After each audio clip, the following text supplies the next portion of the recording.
Greetings, Venturoos! Hi! Welcome back to episode 25 of A Very Venture Vodcast.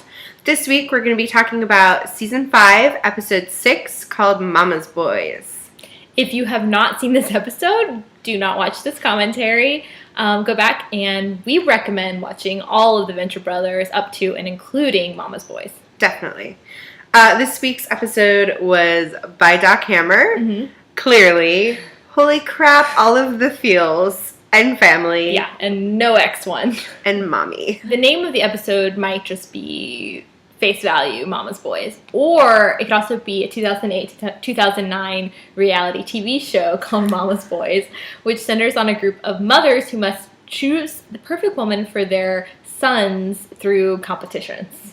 Ultimately, this series, this is according to the Wikipedia, so I was like, I have to include this. This series poses the question, who is really the most important woman in every man's life? And I was like, that is too perfect not to go in as speculation. And along the lines of Mystery from the Pickup Artist, who was also referenced in the show.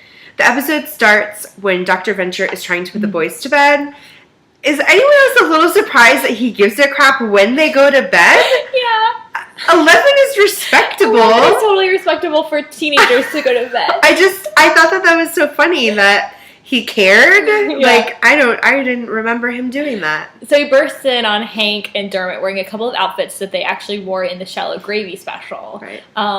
Hank is wearing a white suit, pink Converse, shirt, and headband. And Hank is still wearing a kerchief, but instead of the blue that he had worn for so many seasons, it's teal. Yeah, and Dermot is wearing what can only be described as a loincloth made of jacket sleeves. I guess because, like, the jacket single?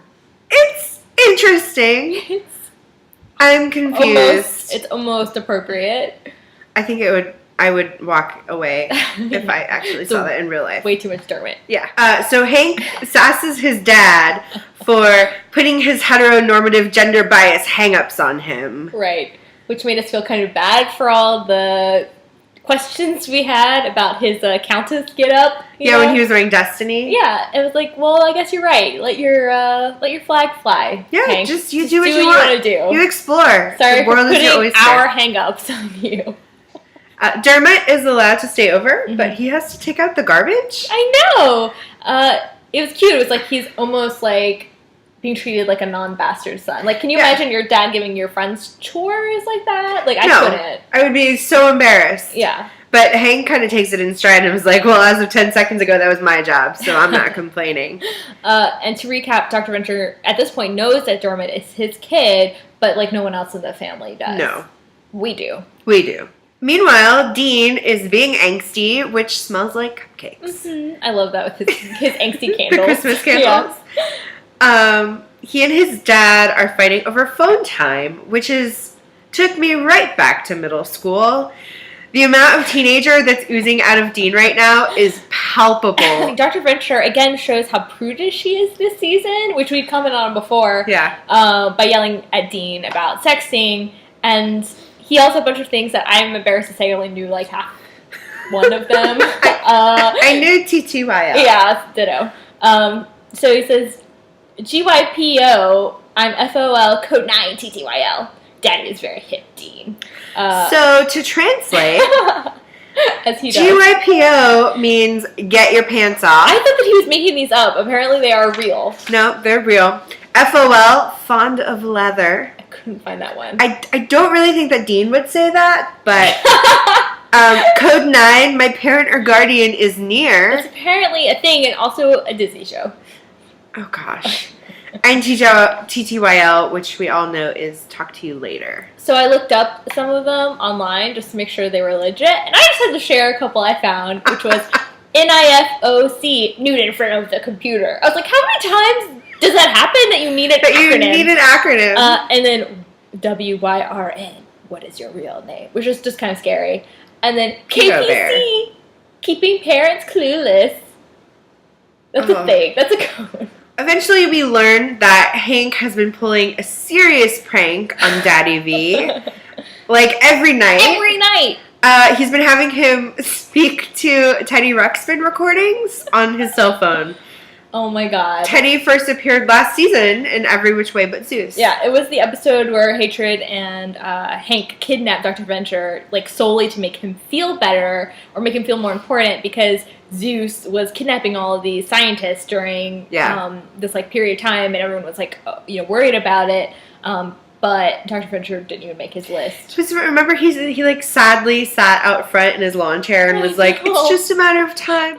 If you recall, Hank was letting Teddy do the talking, whereas Hatred was using, like, the Transformers mask to disguise his voice. Yeah. Interestingly, even then, Dr. Venture actually opened up to Teddy about his feelings, about Hank being a survivor, and Dean was too much like him. I know! He just really took to Teddy right away. And that's where, Hank kind of gets some closure. But who knew that was going to be a gateway for Dr. Venture to, like, start a relationship with this stuffed bear. Teddy, his bestie. Who's his best friend, and an ex-con, and a dust head. What is a dust head? And he talks to Teddy on the phone all the time. He thinks that he is a mentor to Teddy. And by talking to, we mean that Hank plays Teddy's pre-recorded tape a couple of times, and then Dr. Venture just talks at the phone for hours on end. He just starts going and he doesn't stop. And in fact, Hank makes a comment about how he talks at people, not to them, which I thought was very, like, it was just kind of a moment where he's like, oh yeah, my dad, he does this. Right, I didn't know that Hank was that aware of his father. The whole thing is extremely funny, but it's a little bittersweet. We had pointed out that Dr. Venture was in a much better mood this season. And this makes sense. Like, he has an actual friend. He has someone he's talking to. It also answers the question that we had a few episodes back in Venture Libre. Right. When Rusty's yelling up the stairs at Dean, and he says, if Ted calls, tell him I'll get back to him in a day or two. And that's when Dean's like, I can't. He's like, can you hear me up there? Do you remember that? And I didn't even, we didn't even talk about it in the show because it was like, what is he talking about? Who knows? Just all connects. Teddy. Hank has been pulling this prank on his dad in order to go play Shallow Gravy gigs and with Dermot, and to go pick up chicks at bars, they say. They call it Operation Keep Dad from Bugging Us, which is cute. I'd forgotten about the Shallow Gravy van, but in this Shallow Gravy special, Rusty calls it My Dad's Old Battle Van, and they call it the Gravy Boat. Which is... Get it?! Yeah! Later we see the band jamming, and Dermot can understand Helper now, which is like a welcome to the family kind of move. I like that Helper chimes in about picking up chicks at the bar. He's like, I believe that when the Mrs. Pac-Man table calls you back. But I just love that Helper, who has such a feminine energy, is like in this band. And Helper completely ditches out later when Dr. Venture starts waving the Teddy Ruxpin doll around and like making accusations. He's like, I'm out. I'm gone. Peace. See you later. I love that in a robot. I know. No accountability. Oh yeah. And Dermot can't even play the guitar. Which makes sense. I don't even know why I was surprised. I know. He's all talk and no action. And Dermot can't even play the guitar. Which makes sense. I don't even know why I was surprised. I know. He's all talk and no action. Yeah. But Hank says that Brock taught him a few chords. And it was Brock's bass that he got as a Christmas present. Right. And Dermot keeps making up these excuses like, oh, I don't have an amp, so I can't play it properly. We need to get an amp. Right. So it's really just it's just Hank, and it's just Helper playing. Right. If he can't play at all. Right.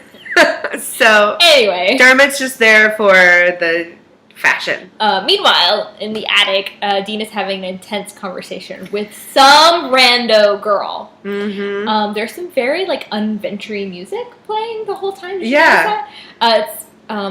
There's, like, piano, and it's kind of unsettling. It's just so different. Yeah, it's not something you would normally hear. And he keeps saying, I love you, although she doesn't seem to believe him, whoever's on the other line, because he keeps having to repeat it and, like, adamantly say, no, I really do. Like, he's trying to defend himself. Yeah. You can tell he's a little uncomfortable with the situation. As you should be. Right. And it gets even, I mean, it's freaky enough. We just thought it was some, like, super clingy girl. But when we realize it's actually his faux mom, Myra Brandish, it gets even weirder, which he's like, I need you too. Yeah, you can tell he really wants a mom, but he's like, this is not what I imagined this was going to be like. Exactly. But I'll go with it because I've never had a mom before. Maybe it's how I'm supposed to be. Then Hatred is searching around Dean's room, and for a second time, he misreads something that he finds. He thinks Dean is up to something way more after-school special than he actually is. Way more. And something Dean is completely unfamiliar with. He has no idea what Hatred's talking about. Both times. But first it was cutting, and now manorexia. He asked Dean, are you friends with Anna? I just love that he thinks Dean is in a way, like, completely different mental space than Dean actually is. Yeah. Like he's wearing couldn't be further from the truth. He's wearing a lot of black and burning some candles, but, like, he doesn't know what you're talking about. But they're Christmas cupcake candles. I mean, let's be real. Take it down a notch. Yeah. By the way, one of the times that Hank answers the phone, and it's like, it's for Dean from Myra, he yells, Bula Vinaka Beachside! Which I had to re-listen to it like 8 times. I didn't know what it was. I Googled it, and it turns out it's a 1988 AT&T commercial about a guy who's trying to call Phoenix and keeps getting Fiji. So he's, like, using a payphone, and he was like, I should have used AT&T.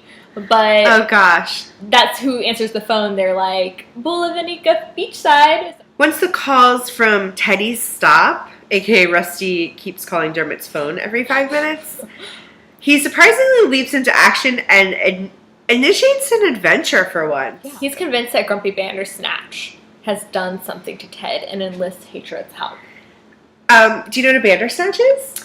From Alice in Wonderland? Yes. It is a creature from Through the Looking Glass and What Alice Found There. Okay.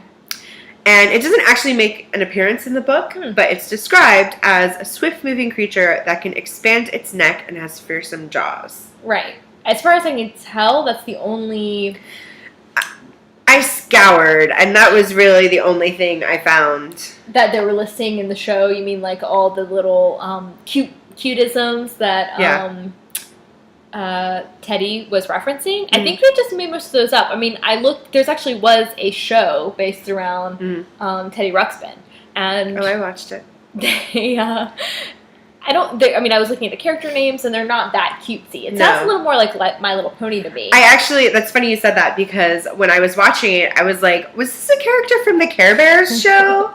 Like, I just remembered, I looked up all the villains in Care Bears, and it wasn't close to anything. But I definitely got the same feeling from it. Like, oh, this is from a childhood show that I watched.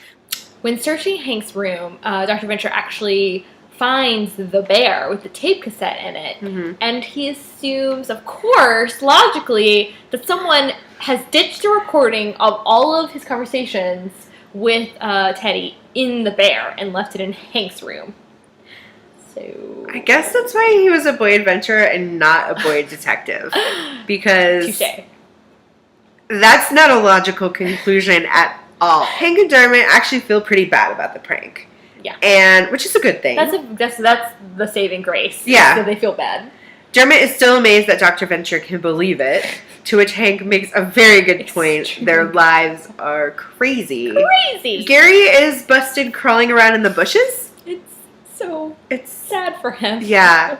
And they call him right out. They're like, we see you. And he's like, no, you can't see me. I'm in stealth mode. And they're like, Gary, we see you. I think he says, I'm the shadow, or I'm a shadow. Gary tells the boys that the real Teddy, or the guy who voiced Teddy, was in a huge factory fire in the plant where they made the bears. And then he gets, like, burned really badly. And then kind of Joker-esque, when he came out of the situation, he decided to become a supervillain. Therefore, they all have to be committed to the Dunwich Asylum for the Criminally Obsessive in order to get him to actually, like, contact Teddy.